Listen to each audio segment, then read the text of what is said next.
Okay? Importansya ng pagiging totoo, pagiging honest. Okay? So, letter A, autonomy. Letter B, non-maleficence. Letter C, fidelity. Or letter D, veracity. So, ang usapin natin for katotohanan, okay? Lahat ay pawang katotohanan lamang is your veracity. So, your veracity is an ethical principle that requires people to be honest and tell the truth. It's also known as truth-telling. Okay? So, your veracity will test how truthful you are, how honest you are, gaano ka ka-honest. Totoo ba talaga? So, white lies are still lies, and lies are still lies. So, gaano po tayo ka totoo sa ating sarili at gaano tayo katotoo sa ating kapwa. Okay? So, that is your veracity. The importance of telling the truth is a must. Okay? Now, number 18. In the context of healthcare, autonomy refers to letter A, the right to receive information about treatment option. Letter B, obligation to follow medical advice. Letter C, the ability to pay for care. Letter D, the right of healthcare provider to make decision for patient. So again, ano nga si autonomy? Ano nga ano natin for autonomy? Ulitin lang natin. Sige nga po, anyone from the class? Sige lang. Try lang ninyo. Autonomy. Again, pag sinabing autonomy nga, kahit paulit-ulit na tayo, again, what is your autonomy?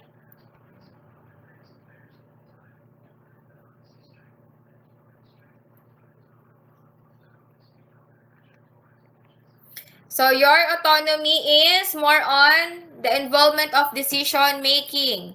Giving the chance, yung isang tao, binibigyan natin ng chance, mapapasyente man yan or kapwa natin na mag-decide. The right of the patient to decide, the right of the person to decide on their own. Correct.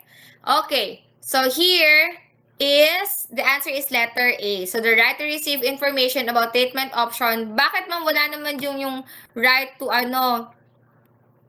right to let the patients decide. Okay, so kailan ba natin sila binibigyan ng time para makapag-desisyon? During the time that we give the information for the treatment option, their decision para sa procedure nila. So that is the time that we are giving them their autonomy. So your letter D, the right of the healthcare provider, hindi po tayo ang nagde-decide para sa ating pasyente. Always remember that ha, na hindi tayo ang nagde-decide, but we let them decide. Okay? So always, sana no, laging let them decide. Okay? Kayo ba, do you want autonomy? You want autonomy? Sometimes? Or kayo ba yung tao na sa edad nyo ba ngayon, kayo na ba ang nagde-decide sa sarili ninyo? Napapractice nyo na ba yung autonomy nyo kahit papano? Okay, let's say kahit papano, napapractice ko na po yung autonomy ko. Sige nga, meron na ba? Meron ba sa inyo na talagang napapractice na po si autonomy?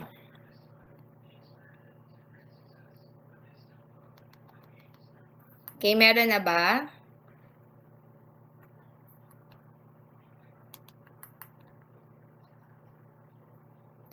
Ayan. So, yes, meron naman na sigurong iba sa inyo, lalo na if you're the one na nagdedesisyon na talaga sa pangsarili nyong buhay. So, nagagamit yun na siya. So, si Ma'am Vam ganun din. So, I can decide on my own na. Though I have the privilege of autonomy na on myself. But, as a sheltered person, ibig sabihin, lumaki ako dun sa pamilya na binavalue ko yung desisyon ng parents, binavalue ko yung desisyon na nakakatanda hanggang ngayon.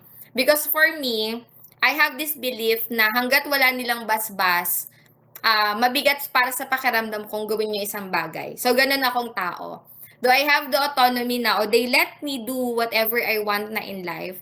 But sometimes when I have to decide on I want to do big decision in my life, I consult my parents pa din. And I ask them, is it right pa din po ba? Correct pa din ba to? Baka kasi na-overwhelm ako as a person. Baka mali na pala yung judgment ko towards this. So at least, meron pa rin magtatap sa akin na, oh, mali yan. Ibig sabihin, I'm very open pa din for their suggestion so that I can balance kung ano yung magiging final decision ko sa bagay na yun. So may mga ganun tayo. Kayo ba? May ganun pa rin ba kayo? May mga ano pa rin ba kayo? Nandun pa rin ba kayo sa stage na yun? May mga ganun kayong stages sa life?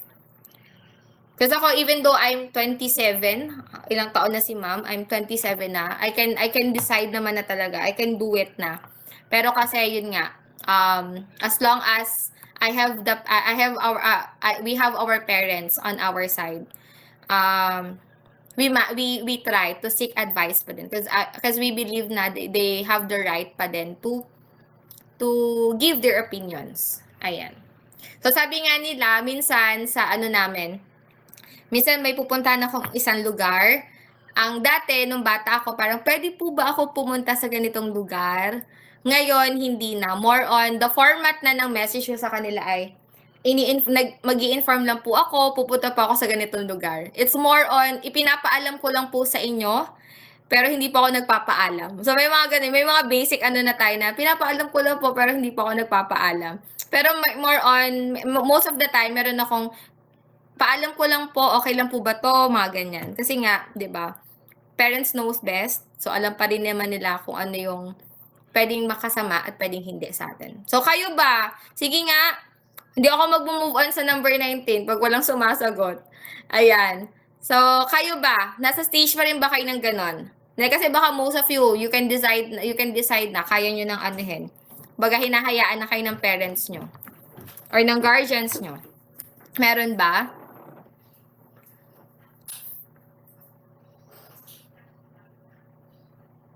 Yes, meron.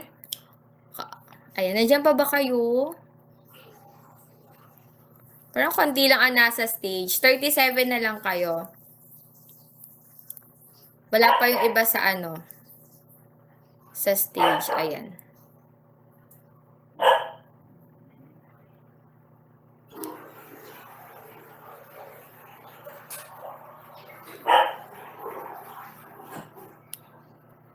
Ayan. Sige. Anyway, kung ayaw nyo, okay, sige. Hindi ako mamimilit. Ayan. You have your autonomy to decide. Okay? So, yon. Alright, number 19. So, what does informed consent require from healthcare provider? What does informed consent require? Ano daw yung kanilang... Bakit may mga informed consent tayo? Letter A, to provide the cheapest treatment option. Letter B, to ensure patients understand the risk and benefits of a procedure. Letter C, to act in a paternalistic manner. Or letter D, to always prioritize the provider's judgment. So, para saan ba si informed consent? So, recalls lang, your informed consent is a verbal and written documents po natin na pinapapirmahan and ipinapaalam sa pasyente kung ano ba yung mga pagdadaanan nila, what will be the process of the procedure, what will be the treatment plan. If it is okay ba sa kanila to proceed or hindi. So, tinatanong natin sila doon, may right sila na mag-decide kung pipirma man sila or hindi. So, your informed consent is making sure or ensuring that the patient understand the risk and benefits of a procedure.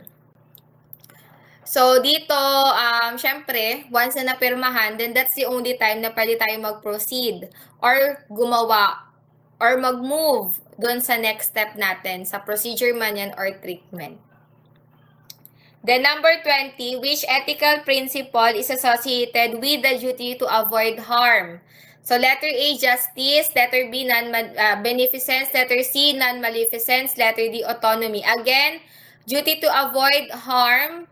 Okay, para maiwasan ang anumang problema, anumang damages sa pasyente natin. So, that is your non-maleficence. Number 21. In healthcare, the principle of justice refers to letter A, fair distribution of resources and treatment. Letter B, obligation to tell the truth. Letter C, respecting patient choices. Or letter D, preventing harm to patient. Okay, so your letter B, obligation to tell the truth, that is your veracity. Respecting patient's choices, that is your autonomy. Preventing harm to patient, that is your non-maleficence. Now, principles of justice refers to fairness or fair distribution of resources and treatment. Walang lamangan, equal lahat, pantay-pantay lahat. Hindi porket nakita mo si madam, uunahin mo na siya sa pila. Hindi porket nakita mo yung friend mo, siya na agad ang isasalang mo. Hindi dahil kamag-anak mo siya, may VIP treatment ka. So, in justice principle, regardless kung ano yung status in life, if nauna or siya ang dapat maunang pasyente, then siya ang unahin mo. Okay? Kung emergency siya at huli siyang dumating, then unahin mo pa din siya. Now, number 22, which of the following is an example of patient's right to autonomy? Karapatan ng pasyente sa kanilang autonomy. Letter A, doctor refusing to provide treatment.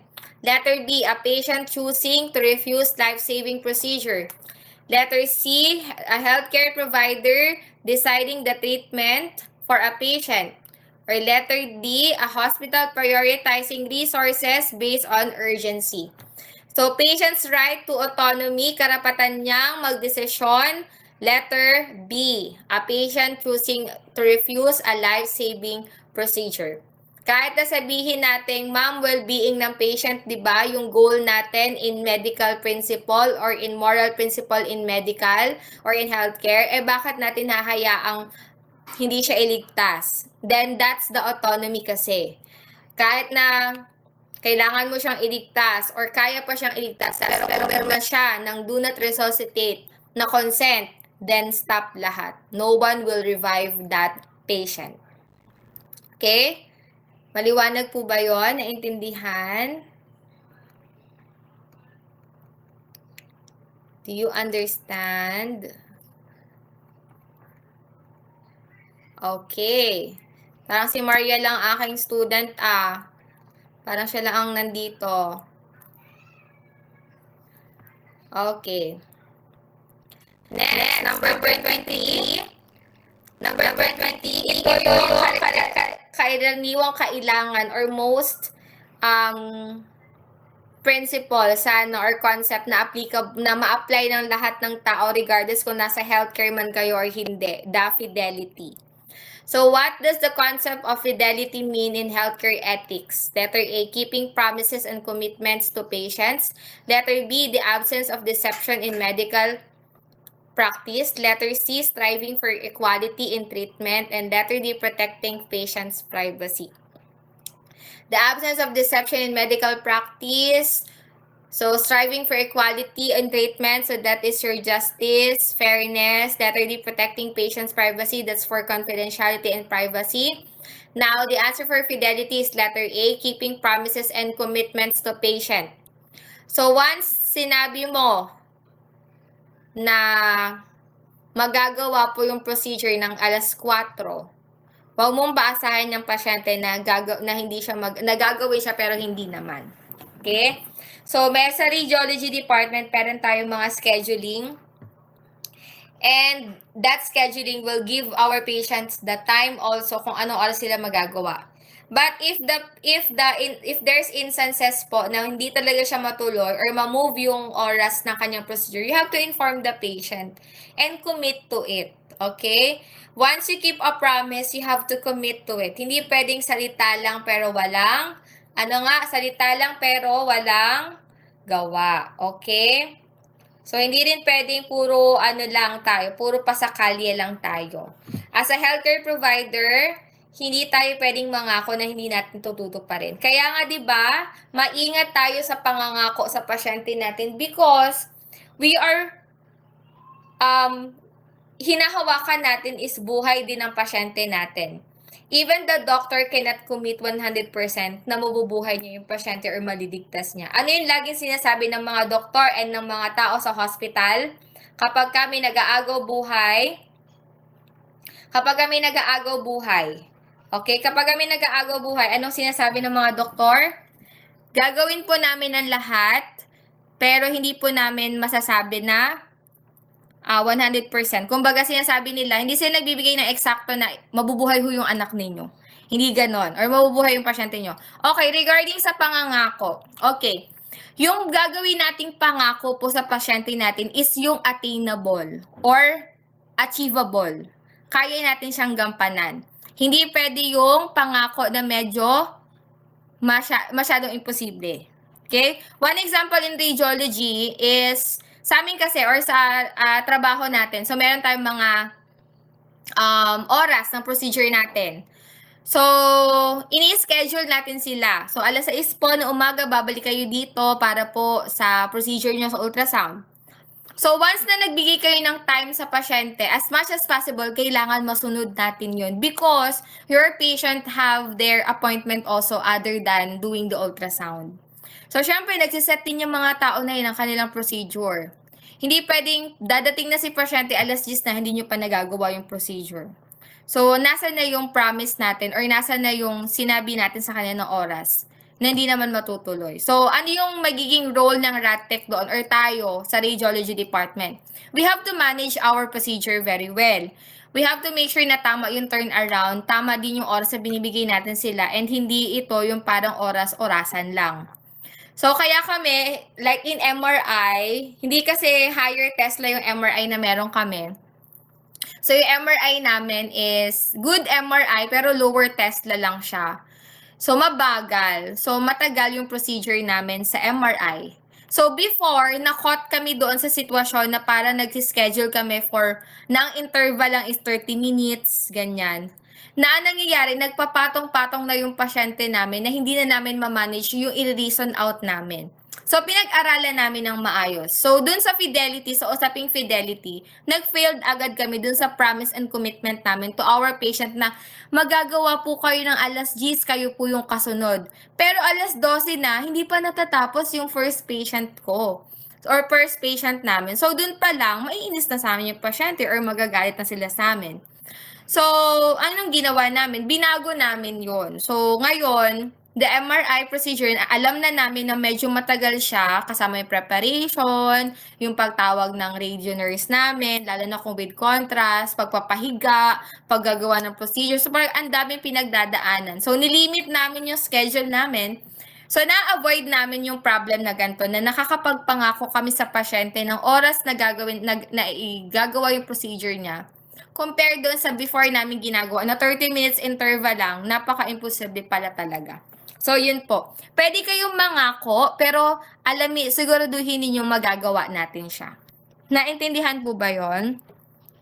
Ayun. Yes, Miss Mariel, pwede naman mangako tayo. Pero yung pangako natin is not to the extent po or point po na hindi natin siya magagampanan. Or even diba in relationship, once you promise your boyfriend or your girlfriend, you have to make sure na matutupad yung promises na yun. Meron na ba sa inyo nag-fail sa promises nila?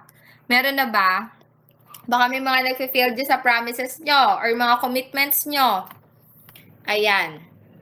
So, iwasan natin yung ganun. Okay? So, once you keep your promise, you have to be trustworthy. Okay? You have to make sure that you keep your promises and fulfill your commitment. So, it is a combination of honesty and integrity. Okay? Kombinasyon siya ng dalawang bagay. Ang pagiging honest and pag-alam ng paninindigan ninyo sa inyong integridad. Number 24, which ethical principle emphasizes the importance of relationship and care? Importansya ng relationship and care. So, that is your care ethics. So, care ethics are actions that are guided by empathy and understanding rather than following strict rules. So, ito na yung, okay, ang diet meal ng patient nyo, for example, ay bawal siya sa matatamis or bawal siya sa mga chocolate. Pero kasi, 'di ba, minsan nakakaawa din naman yung pasyente natin na or iba yung family member nyo diabetic siya.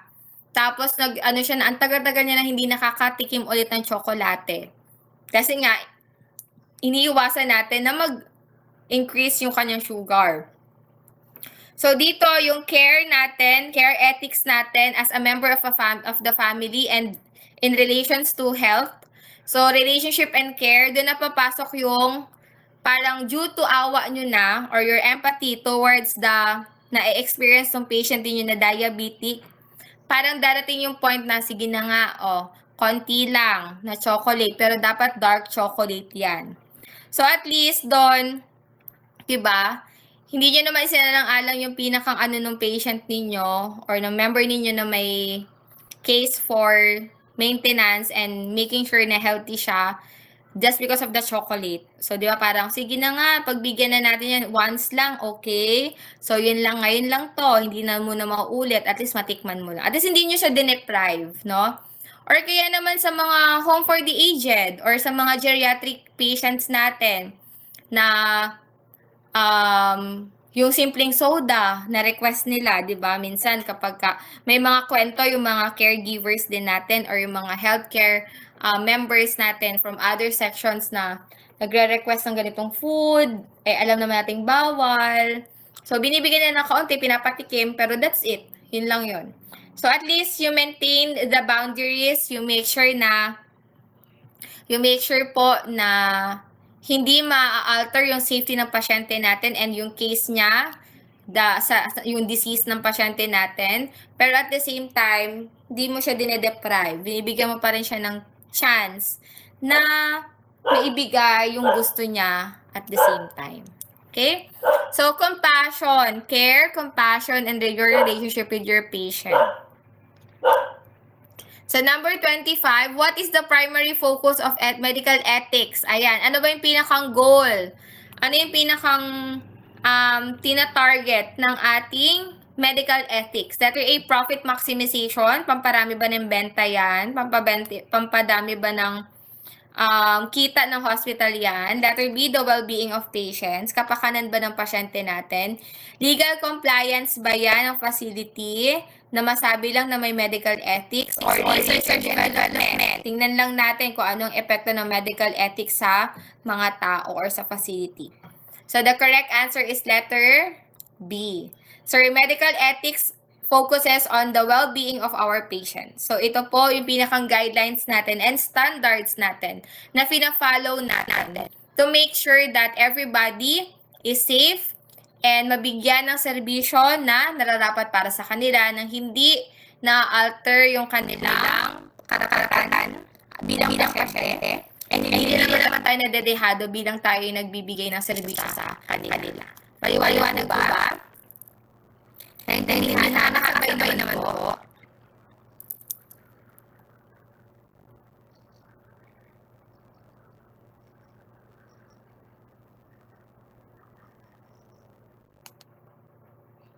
Okay. Now, number 26. So, number 26, meron tayo prioritizing the needs of the most vulnerable patient. So, which ethical theory daw would support the needs of the most vulnerable patient? So, di ba, yung mga pasyente naman natin, not everybody is in the same situation or position in life. Not everybody has the same cases ng sakit nila or kaso nila sa hospital. So, si utilitarianism, ano niya, good in the greater number of people. So, kapakanan ng mas nakararaming tao sa ikabubuti ng mas nakararami. Deontological ethics is based on the set rules. Kung ano yung ibinigay natin or binabang batas or ruling, that will be the one that should be followed. Letter C, virtue ethics, so well-lived life, 'di ba? Based on the life and based on the morals, kumbaga characters and development ng ating pasyente or na isang tao. Now, in prioritizing the need, so dito po pasok yung ating justice, so fair and square. So dito natin i-involve si justice theory, making sure na lahat is, aside sa mabibigyan ng tamang serbisyo, mauuna ang dapat mauna na klase ng sakit or klase ng kaso. In hospital setting, hindi po ito paunahan ng dating. kundi ito po ay palalaan ng sakit natin. Kung sino yung talagang dapat mauna based on the emergency cases, whether kanina pa tayo nag-aantay doon sa next line natin or sa number natin, kailangan nating intindihin yun as the patient na, okay, so siya yung mas nangangailangan, so we have to give way. So, parang ang mangyayari doon, thank God, hindi ako yung nandun sa posisyon na yun. Okay? So, kaya di ba nagkakaroon ng misinterpretation na kanina pa akong umaga dito, hindi pa ako naaasikaso, tapos ito kararating lang, pero inuna ninyo. So, may mga ganong pasyente tayo. So, ngayon, kami ini-explain namin na ma'am, yes po, nagkaroon tayo ng delayed on your procedure, pero we apologize for it po.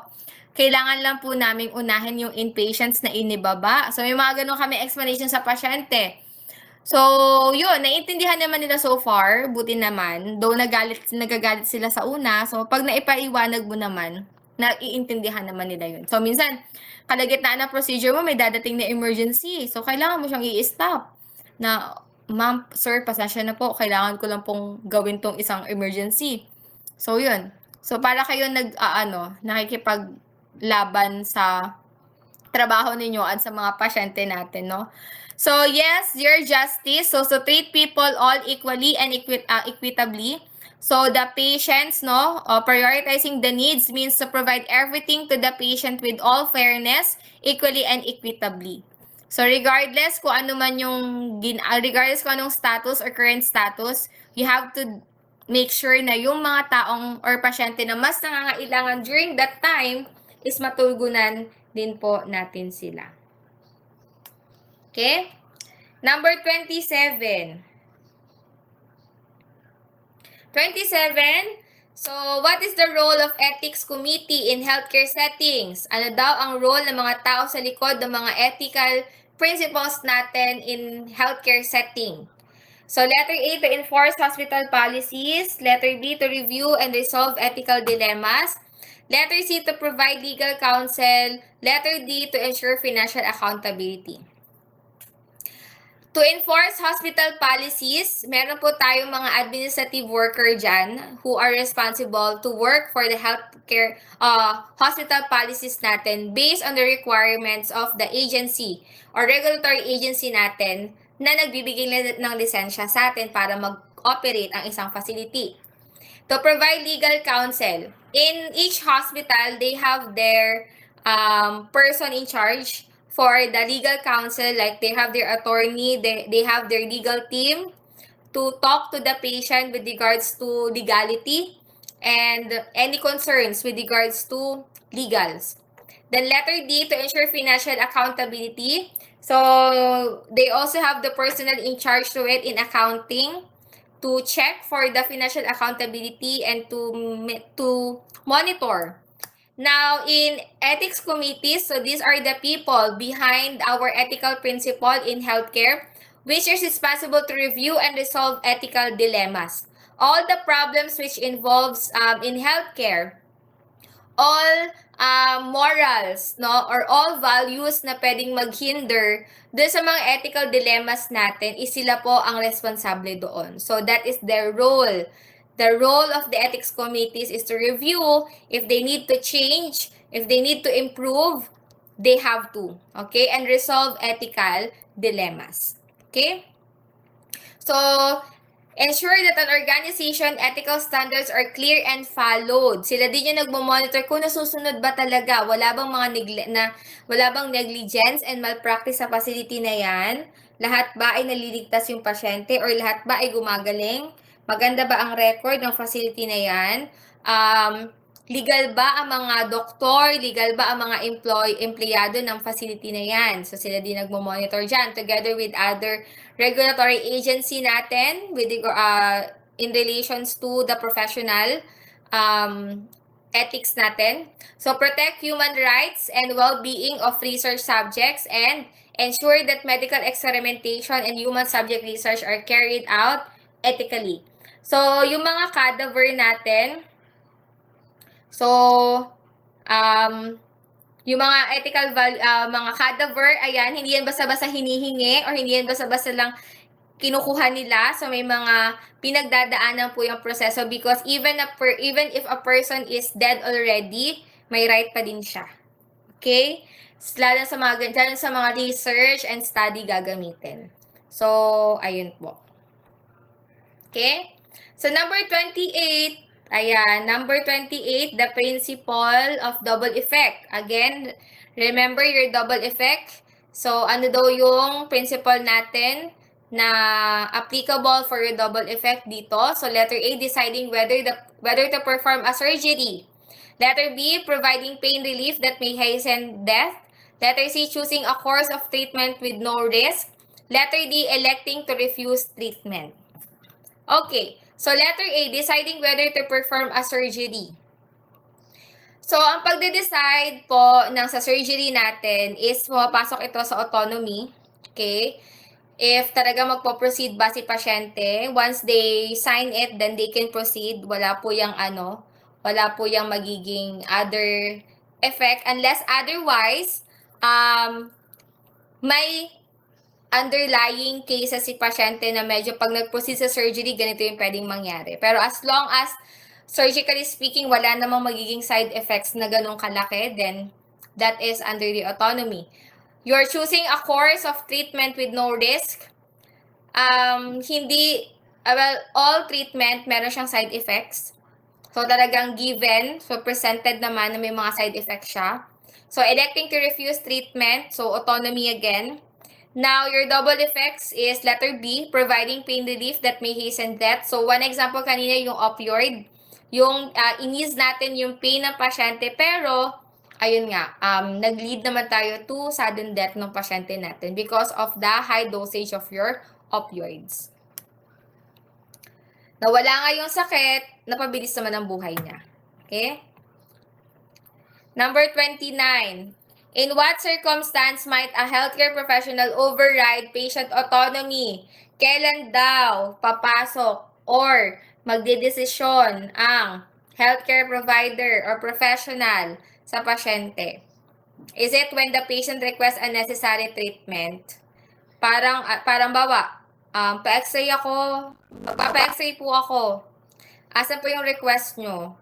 Ay, i-x-ray mo na lang ako. Gusto ko lang masilip yung baga ko. So, parang, pag ginawa mo yon as the rad tech, medyo questionable na yon. Bakit mo ginawa? Walang request yung patient. Sinabi ba yan na for employment? May presented documents ba yan na nire-require siya for employment? Nirequest ba yan ng doktor? Pero hanggat hindi, then don't do it. Then, treatment. So, sabi, bigyan mo na ako ng ganyang gamot. So, gusto ko na lang ng treatment na ng treatment na mabilisan. Gusto ko po yung shortcut. Ayoko na pong pagdaanan yung ganyang katagal. So, hindi naman pwedeng ganon. So, hindi rin magde-decide ang doktor at kung sino mang Poncio Pilato sa loob ng hospital na payagan yung pasyenteng ganun yung request. Okay? Letter C, when the treatment is expensive. Ayan.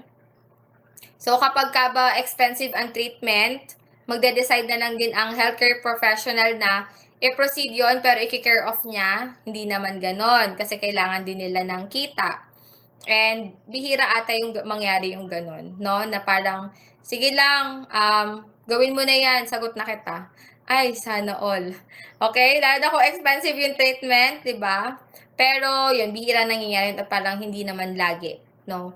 Letter D, when the healthcare provider disagrees with the patient's values. Ayan. So,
Hello? Ay, wait. Hello? Nakabalik ba ako? Ay, sorry. I'm so sorry. Oh my God. Welcome to Mindoro, guys. Oh my God. Ayan. Nakadita si Mama, linaw? Malinaw naman. Audible si Ma'am. Ayan. Perfect. See? I'm so sorry, guys. Sorry sa interruption. Wait lang. Patapos na tayo. Konti na lang. Haru, Diyos ko. Ayan, nawala nga daw. Ay, may nawala ba? Sofia Manalo, you're here na. Nawalan din daw siya ng kuryente. Anyway, wait lang. Number 29 tayo, no?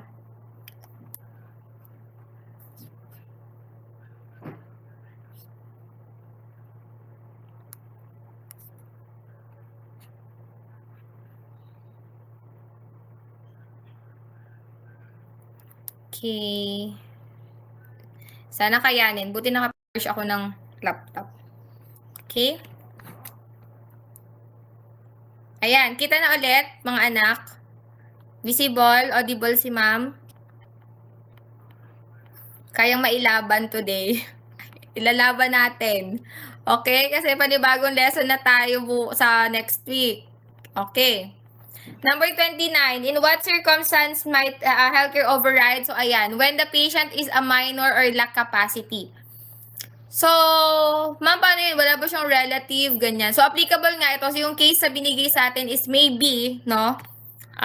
Possible na baka wala siyang kasama or which is kailangan na mag-decide ng healthcare professional, ganyan. Or kaya naman hindi na siya able. For example, nag-signal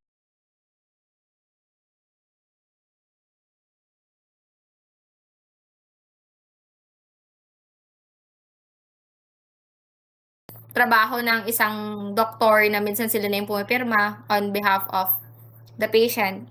So, case to case naman yon, pero hindi lagi ha. Kasi nga, the patient has the right to decide and proceed if gusto nila or hindi. Number 30. So, which is an important factor in ensuring patient's confidentiality? Making sure that all the documents are secured and safe. Letter A, sharing information with family members. Yung tipong nauna pa ang family member sa sitwasyon ng kanyang sarili. Letter B, ayan, recording resumed. Letter B, discussing patient's cases in public. Yung after mong gawin yung procedure, chinika mo naman sa inyong mga kabarangay na, hoy, alam nyo ba? Okay? Or kaya naman sa mga katrabaho nyo, na, naku, yung pasyente ko kanina, si ganito. Okay? Yung ba yun? Confidentiality ba yun? Letter C, securely storing medical records. Letter D, providing full disclosure to insurance companies na nagbigay tayo ng kanilang result nang hindi nagbigay ng consent sa atin na ibigay yon or hindi nagbigay ng consent sa kanila to have their result. So the answer is letter C. Securely storing medical records. So hindi natin ugali ang mag-disclose sa kahit kanino aside kay pasyente. Okay? Yung iba pasyente, unless otherwise, nandun yung mga relative nila. Then, diba nag-discuss yung doktor sa harap pero nandun yung pasyente. So, may mga instances naman para request agad yung relative na kasi bawa, critical talaga exposure siya para sa emosyon ng pasyente na nalalaman agad sa kanya. May mga pagkakataon na nababali art na to based sa usapan po ng family and ng doktor nila. Okay? Pero i-encourage pa rin sila ng doktor at the end kailangan pa rin paalam natin sa pasyente ninyo because pasyente ninyo yun. Siya po yung pasyente. Diba? Karapatan niya malaman yung sitwasyon niya ngayon. So, ganun po. So, yung mga kapanood ninyo dyan sa mga medical series, may mga cases na hindi pinapaalam na kasi nga baka already yung pasyente. Pero hindi mukhang bibihira lang naman yung gano'n. Or kasi sa amin naman mostly, patients talaga. Patient pa rin yung kinukonsider lalo na sa mga desisyon at sa confidentiality nila. Okay? Number 31, the ethical principle of justice in healthcare is primarily concerned with letter A, honoring patient choices, letter B, ensuring fairness in medical treatment, letter C, maintaining accurate medical records, letter D, informing patients to their rights. Okay? Justice daw. Honoring patient choices, ano nga ito? And informing patients of their rights. Ano nga yan? Anong klaseng principle yan? That is your autonomy. Very good. Now, you're maintaining accurate medical records. That is, anong principle natin yan? That is your maintaining the accurate medical records, privacy, and your confidentiality. Now, for justice, fairness, and medical treatment and resource allocation. Number 32. What is the ethical issue of allocating scarce medical resources, often referred to as? Letter A, resource limitation. Letter B, health inequalities. Letter C, the moral distress of providers. Letter D, healthcare rationing. So that is your healthcare rationing. So that this one, the scars, that will be one of our next topic next week. Okay? Then number 33, the Tuskegee syphilis study. Okay, Tuskegee syphilis studies is an example of the violation of which ethical principle? So this study po violates the safety of our patient. This causes harm to our patient or to the patient. And the one that conducted this study is a Negro from USA. And nag-apologize naman sila. Pero kasi syempre damage done. So ano nga ang ating to do no harm, wag masasaktan ang kahit anong klaseng pasyente, test patient man yan or what. That is your non-maleficence.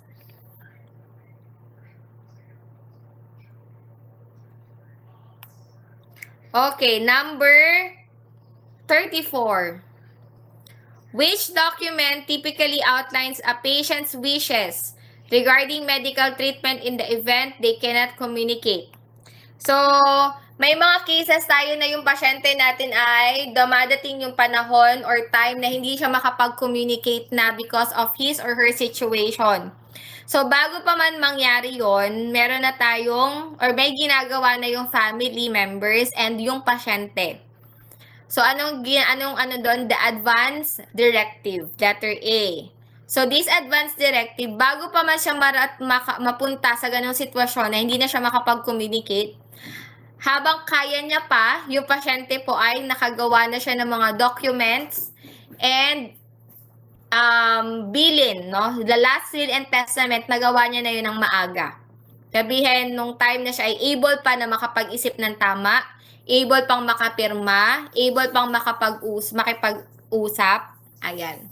So, that is the advance directive. And that advance directive is binibigay usually ng mga either relative or ng kanilang legal personnel.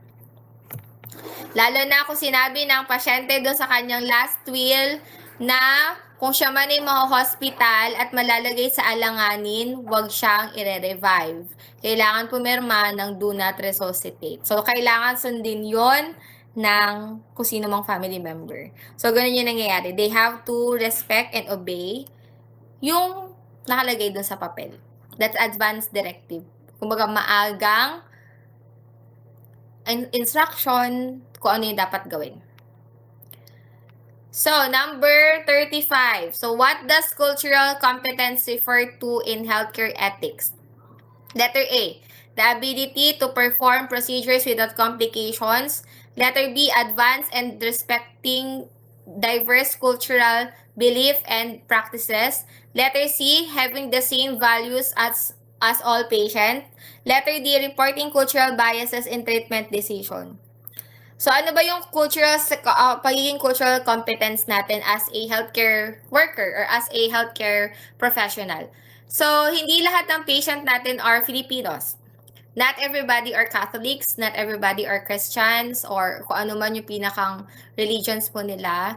There are Muslims, no? Meron tayong iba't ibang paniniwala and values. We have foreigners, meron tayong ibang lahi na nahahandle or na i-encounter ng mga pasyente. So, diversity. So, ibig sabihin, iba't ibang tao ang ating nai-encounter. So, the cultural competence is a must as a healthcare professional. So, in healthcare, ito yung capability natin or ability ng healthcare to provide high-quality care to patients with variety of backgrounds, belief, and values. It involves understanding how cultural differences can impact healthcare. So, one example is yung practice namin here sa province, though we are in Region 4B, we are located in Region 4B, so technically probinsya siya. Pero kasi since the turismo here in our province is very mayaman tayo sa turismo, so mayaman din tayo sa mga turista. Okay? So maraming turista dito, lalo na sa Puerto Galera. Ayan, so may mga patient kami na kinikater from Puerto Galera, and they are foreigners, Chinese, okay, mga German, European, and any type of tourist. So, syempre, iba-iba sila ng values, iba-iba din yung hospital understanding nila, kasi syempre, magkakaiba sila ng paniniwala. Iba-iba din yung kanilang klase ng hospital system or clinic or clinical aspect na sanay sila. So, kami, nadadivert din yung aming, kumbaga, nagbabago din yung namin pagdating sa pagtitreat sa kanila. For aside sa mababago yung lengguwahe, kasi kailangan namin kausapin sila sa maiintindihan nila. So yes, that is a cultural competence. You have to adjust also your language to avoid language barrier. Minsan, since ako ay nakakaintindi ng Bisaya, pag alam kong Bisaya yung pasyente namin, I tried my best to talk to them in the same language na alam kong maiintindihan nila ako or maiintindihan ko sila. So, minsan kung hindi man, they speak Bisaya, pero ang response sa kanila ay Tagalog. Kasi hindi naman ako fluent in Bisaya. So, ganon. So, ganon kami. So, that's a cultural competence din.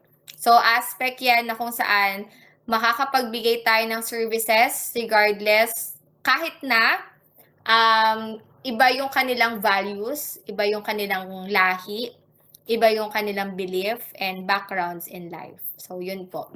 So, kayo din, when you go abroad, syempre, as a Filipino, very hospitable naman tayo. So, nadadala natin yung pagiging caring natin, pagiging sensitive natin, and empathetic natin doon sa mga pasyente natin. That's why Filipinos are love na love talaga ng ibang lugar. Because in healthcare, guys, very competitive tayo. Aside from skills-wise, when it comes to hospitality, very genuine ang mga Pinoy. So, yun yung lagi na nagiging comment. So, cultural competence. So, pasok sa banga ang mga Pilipino. So, okay? So, kayo ba, are you willing to learn also this competence? Aside sa pagiging competitive ninyo, ready na rin ba kayo na i-open yung sarili nyo na okay, so hindi pala lahat is ito lang yung gagalawan namin. So, there will be times na we have to adjust also, lalo na sa mga language, no? The cultures, iba-iba kasi sila. So, yes, kami rin, may kinikater kaming katutubong or hanunuong mangyan.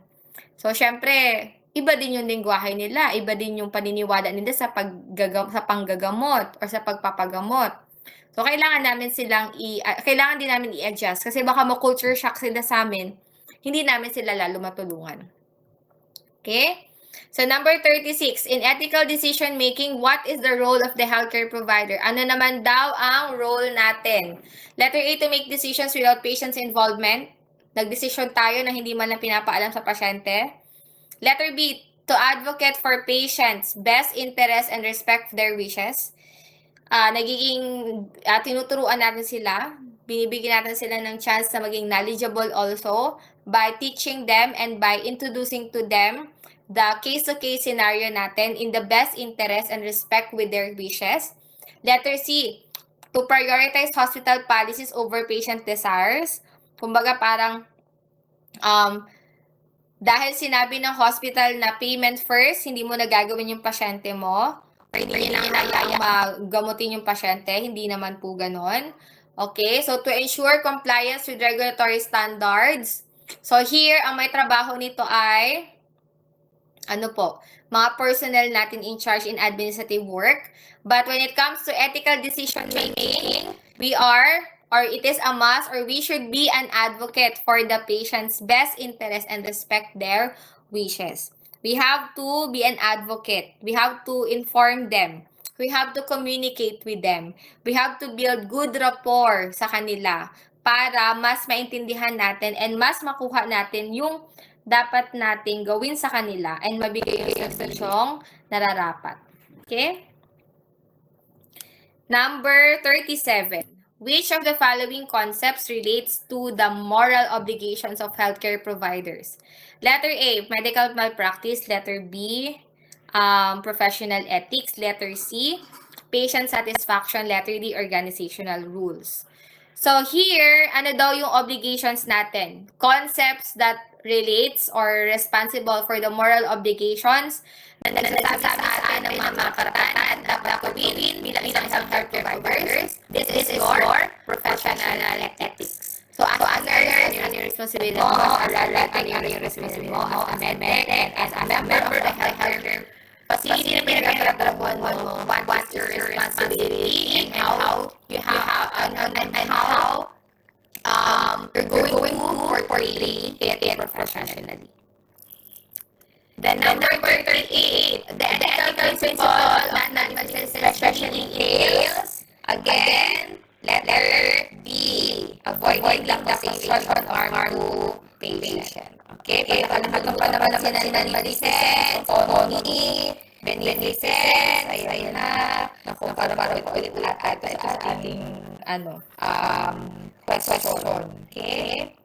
Number 39. What does the term moral distress refers to in healthcare? So, ano daw ito? Ano ba yung salitang distress? Ano nga ang distress? Narinig nyo na ba si distress? Something that can cause or causes problem or can naman complications. So, letter A, emotional pain from witnessing patient suffering. So, that is your empathetic self, okay? The sympathy, your empathy as a person. Letter B, conflict between personal values and professional duties. Siya ba yan? Letter C, stress of working long hours. Like, nabago na agad yung prinsipyo mo sa buhay nung napagod ka sa mahabang oras mo ng duty. Na para gusto ko na lang pong maging housewife dahil ayoko na pong magtrabaho. So, yung mga ganong parang gusto ko na lang pong maging housewife. Tapos, tama na to, okay na tong trabaho na to. Ayoko na magbigay ng buong puso sa pagtatrabaho, nakakapagod. So, may mga ganon. Letter D, inability to communicate effectively with patients. Ayan. Dahil ba hindi mo trip yung pasyente, babaguhin mo na yung prinsipyo ng serving your patient with compassion and effort. So, hindi naman ata ganun ang ating So, that hindi naman ata siya magbibigay sa inyo agad ng distress or problem or conflict. Now, in moral distress, so that is the conflict between personal values and personal duties. So, dito na nagtatalo yung naglalaban. Yung paniniwala mo at responsibilidad mo bilang isang professional healthcare worker.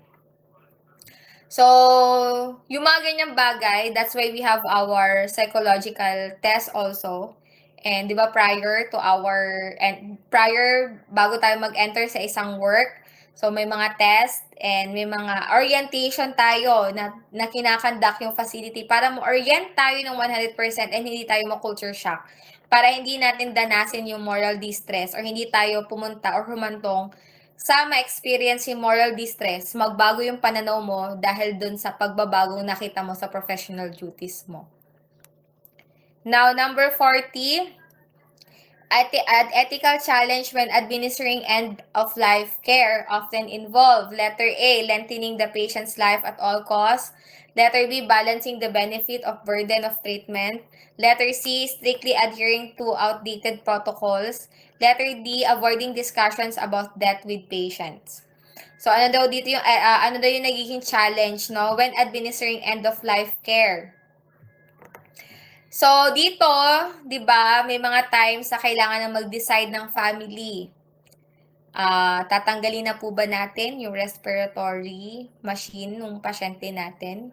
Kasi hindi na po nagiging beneficial yung treatment natin sa kanya, but this causes burden to our patient. Pag tinanggal po ito at pinatay natin, so that will be the time that your patient is in total in an end of life na talaga. Okay? So, tama ba na i-avoid ng mga doctors o ng kahit sino personnel yung usapin sa sa death? So, hindi naman. So, lahat po ay hinahayin natin. No? Lengthening the patient life at all costs. Pahahabain pa rin ang buhay kahit na hindi naman na talaga siya beneficial. Or strictly adhering to outdated protocols. Ibig sabihin, following outdated policies and protocols. Or letter B, balancing the benefits and burdens of treatment. So that is letter B. So balancing the benefit, explaining the benefits, and also presenting the burden that would be that would hinder also the safety of your patient. So yun po. So that is an ethical challenge also no sa mga personnel natin. Lalo na kung sila yung nag-explain and sila yung nagbibigay ng option sa family members. And hindi lang 'to nangyayari kapag kaago buhay na yung pasyente, nangyayari din itong questions na 'to or discussions na 'to sa pasyente mismo. Lalo na kung life-threatening yung case ng pasyente. Kailangan maihanda yung pasyente kasi hindi pwedeng itatago nila and i-avoid nila yung discussions regarding death or possible death just in case mangyari man yun or humantong na doon. Okay, number 41. What is the primary purpose of Code of Ethics? Para saan daw si Code of Ethics? Letter A, promote financial success. Ang professional ethics ba natin ay para sa financial success lang? Letter B, to establish standards for professional conduct. Letter C, to increase patient volume para maparami ang pasyente natin. May relationship ba yun doon? Letter D, to offer guidelines for equipment use. Mag-present tayo ng guidelines para sa mga machines natin. Para dun ba yung code of ethics natin? Okay, so the answer is letter B, to establish standards for professional conduct.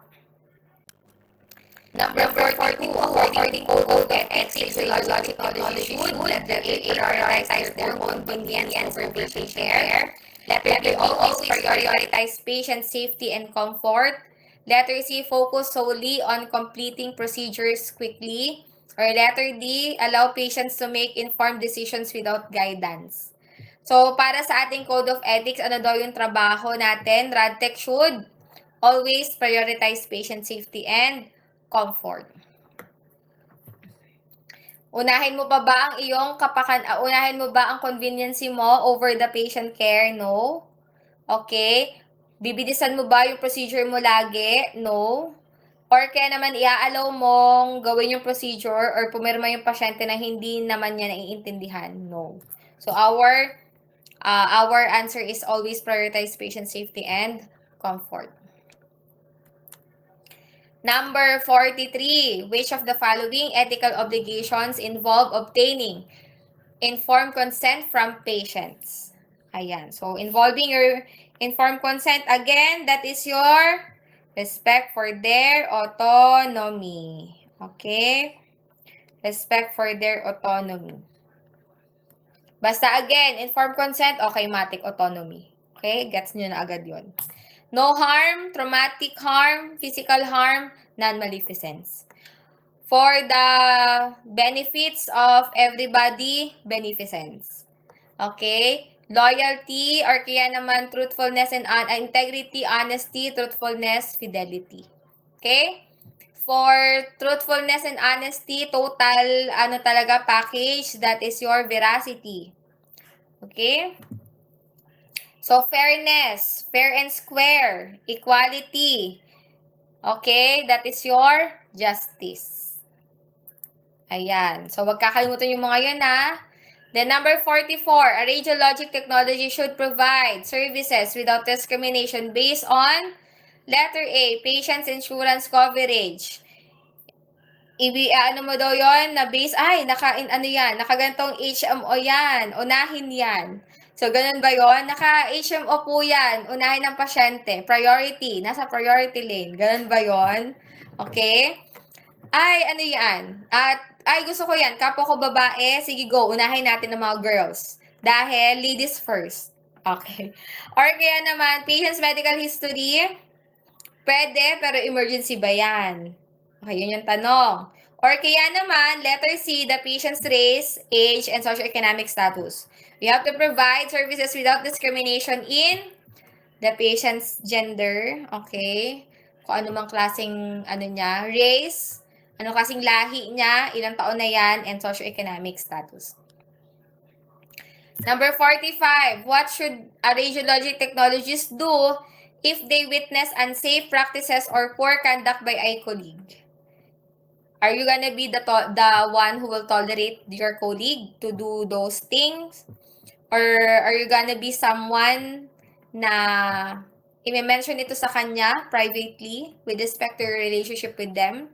And at the same time, do your responsibility as a RadTech na nanumpa sa harap ng maraming tao, nagagampanan mo ang responsibilidad bilang isang RadTech na which includes reporting inappropriate action or misconduct made by your colleague.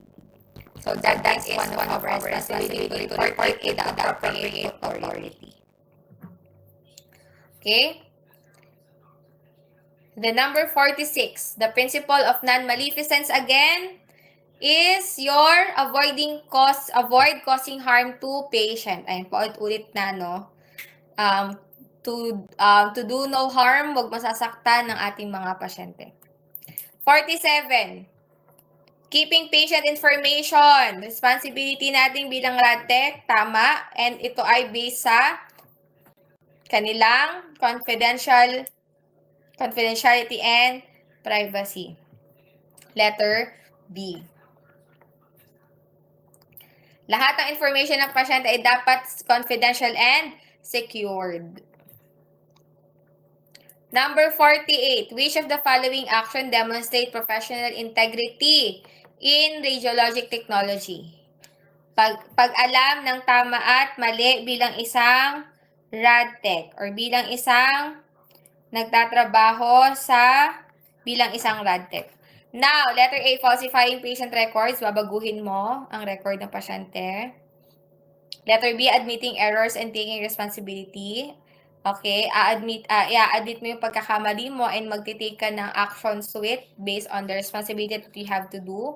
Letter C, ignoring feedbacks from supervisor like, no, wala, hindi ko po pakikinggan yan. Ito lang yung tamang alam ko, so wala ang pakialam sa advice nyo. Ganun ba yon?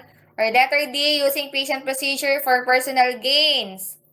Ayan, so parang dahil may mga hidden agendas kayo, gagamitin nyo yung mga procedure ng pasyente. So, yun ba ay responsibilidad or that demonstrate ba integrity? Tama ba yung letter A? Mali. Letter C? Mali. Letter D? Mali. So, anong tama lang natin dyan? That is your letter B.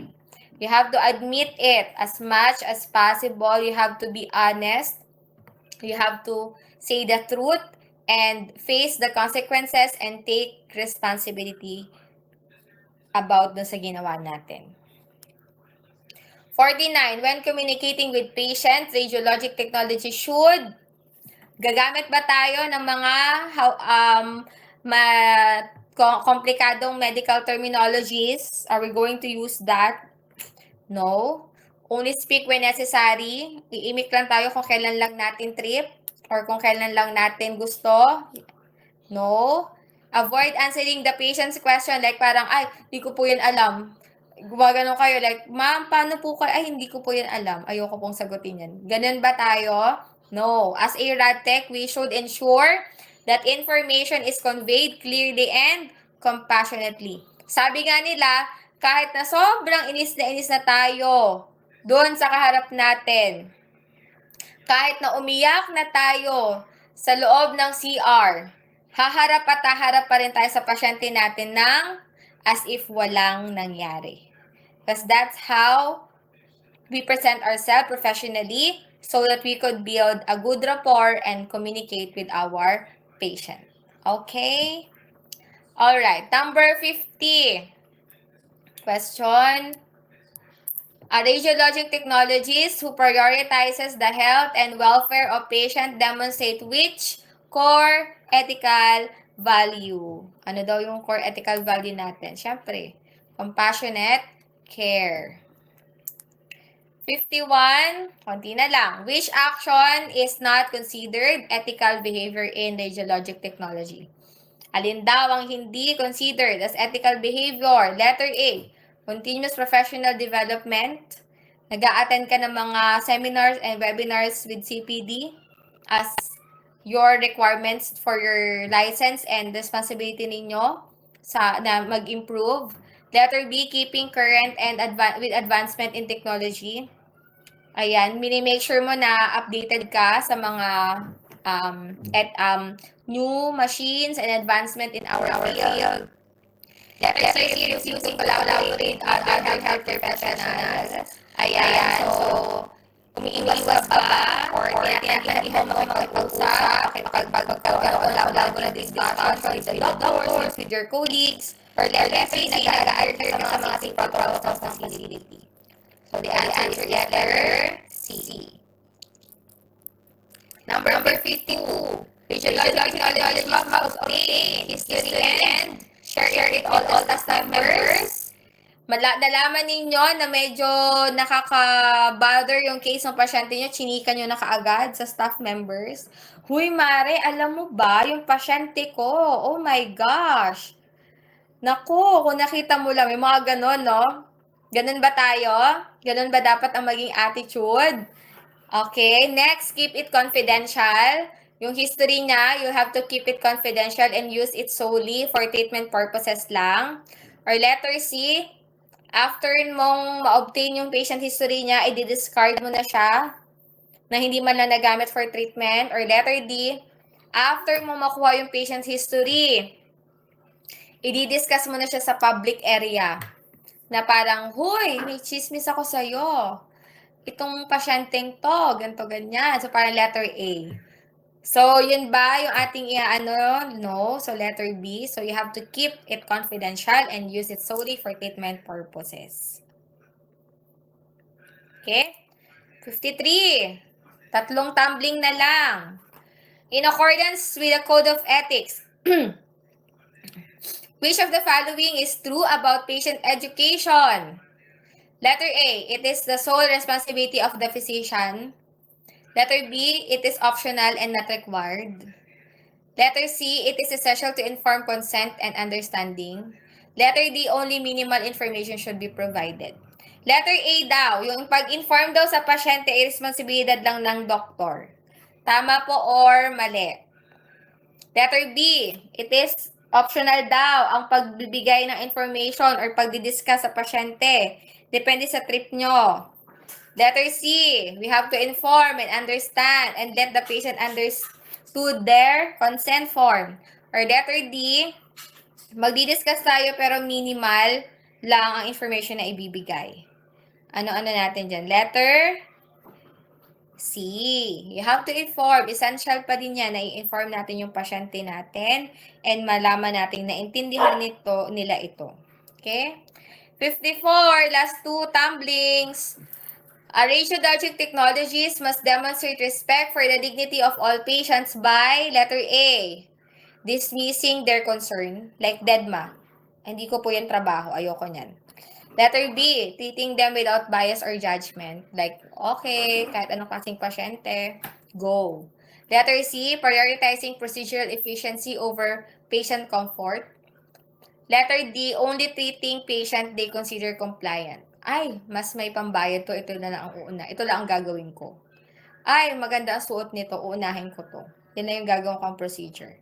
Okay? So, respect for dignity of all patients. No? We have to treat them without bias or judgment. And last number, 55. Which of the following is a key responsibility of the radiologic technologies concerning equipment use? Letter A, using equipment without training. Letter B, performing only authorized procedures.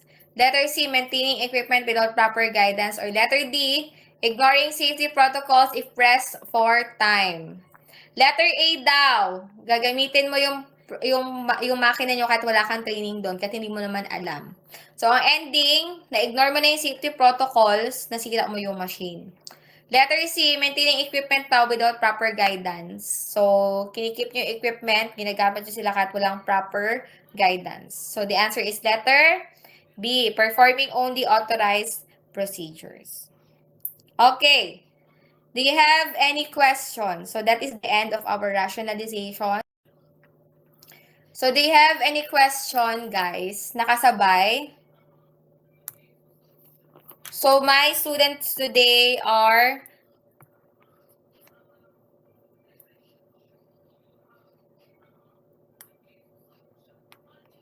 ayan. So, 35 lang kayo.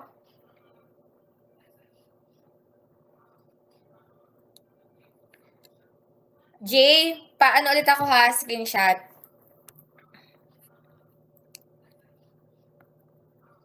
Okay? So, question po, meron? Okay, question? Clear? Nasagot naman, okay naman, na-satisfied naman po tayo sa, na-justify naman yung exam ninyo. Ayan, by the way, good naman yung naging ano ninyo. Okay. So, if that is your answer, then I'll respect that. Thank you so much. So, as per the record po, ayan, 34 ngayon. Nasaan na yung isa? Bumalik yung isa para 35. So, asan kaya yung iba? Wala talaga. Absent itong mga to. Vincent, Bona Jane, Tarnat. Tarnate, kanina parang nakita ko ah. Wala si Tarnate. Sige po, Mariel, yes. Parang si Tarnate kanina nandito.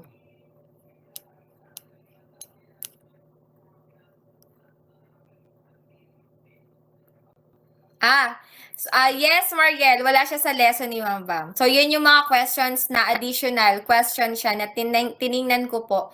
If, ano yung level of understanding doon. Kung na-familiar ba kayo or what. Kasi yan yung mga additional inputs po natin. Pero yan po ay pasok sa ating mga ethical principles and philosophy.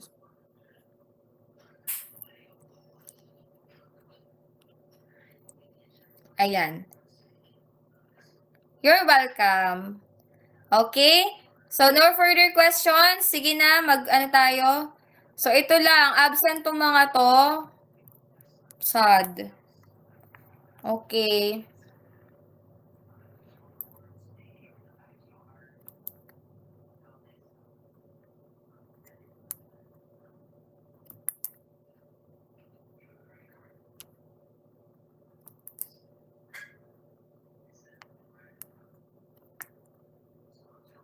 Okay. So, thank you so much, everybody.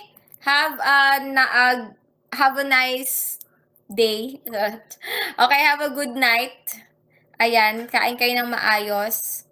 Salamat po sa pakikinig. So, next meeting, we're going to talk about loss. Okay? Good night, guys. Good night na. Good night, good evening. Ayan. You're welcome po. Very good naman. Bye-bye.